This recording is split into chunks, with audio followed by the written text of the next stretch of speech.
नमस्कार, मैं पंकज दुबे और आप देख रहे हैं सागर टाइम्स न्यूज।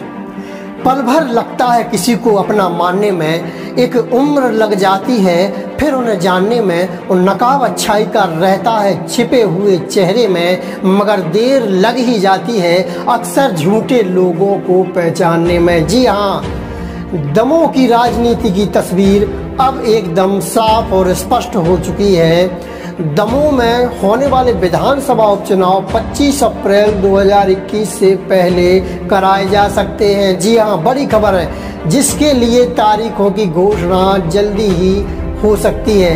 लेकिन इससे पहले बीजेपी ने प्रत्याशी के नाम का ऐलान कर दिया दमोह में। जी हाँ, दरअसल कल मुख्यमंत्री शिवराज सिंह चौहान दमोह आए और भव्य स्वागत भी हुआ। मेडिकल कॉलेज का भूमि पूजन हुआ। इतना ही नहीं, दलित के घर खाना भी खाया। लेकिन इन सब के बीच उन्होंने मुख्यमंत्री ने जो है दमोह विधानसभा उपचुनाव के लिए राहुल लोधी के नाम पर अब मोहर लगा दी है। जी हाँ, बड़ी खबर है दमोह से। वहीं राहुल लोधी के नाम के ऐलान के बाद ही अन्य नामों पर अब विराम लग गया है। लेकिन देखने वाली बात यह है कि शिवराज सिंह चौहान की राहुल लोधी के नाम की घोषणा के बाद ही जयंत मलैया के बेटे सिद्धार्थ मलैया ने राहुल लोधी को बधाई तो दी है, लेकिन इसके साथ ही सिद्धार्थ मलैया ने कहा है कि अभी सिर्फ नाम की घोषणा हुई है, अभी टिकट नहीं दिया गया है। हम आपको बता दें कि शनिवार को खुले मंच से मुख्यमंत्री शिवराज सिंह चौहान ने राहुल लोधी के नाम पर मोहर लगा दी है। इसके साथ ही जनता से राहुल लोधी को वोट कर दमोह चुनाव में उन्हें विजय बनाने की अपील भी की है। सीएम शिवराज ने कहा है कि बीजेपी का साथ दें और राहुल लोधी को आशीर्वाद दें और दमोह को विकास के मामले में पीछे नहीं रहने दिया जाएगा। सुनिए मुख्यमंत्री ने क्या कहा।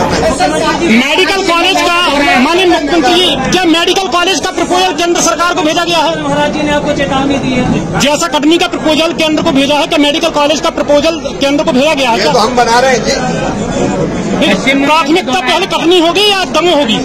ऐसा है कि हमारी प्राथमिकता दमोह भी है और कटनी भी है। पहले कहाँ बनेगा? एक मिनट मेरी बात, कटनी में अलग व्यवस्था है, दमोह की अलग व्यवस्था, और केवल दमोह नहीं, बाकी जगह भी 16 मेडिकल कॉलेज बनेंगे। आप सर, प्रत्याशी की घोषणा कब तक होगी बता पाएंगे क्या?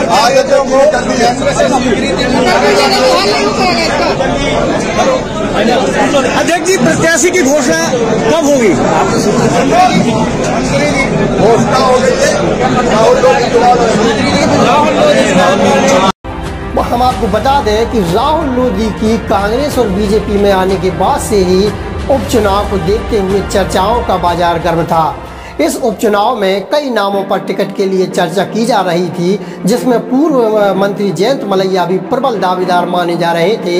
हालांकि मुख्यमंत्री शिवराज सिंह चौहान द्वारा राहुल लोधी नाम की घोषणा के बाद ही जयंत मलैया के बेटे सिद्धार्थ मलैया ने कहा है कि अभी सिर्फ नाम की घोषणा हुई है और चुनाव लड़ना और टिकट मिलना अभी बाकी है। सुनिए जरा किस अंदाजे में सिद्धार्थ मलैया ने ये बात कही है।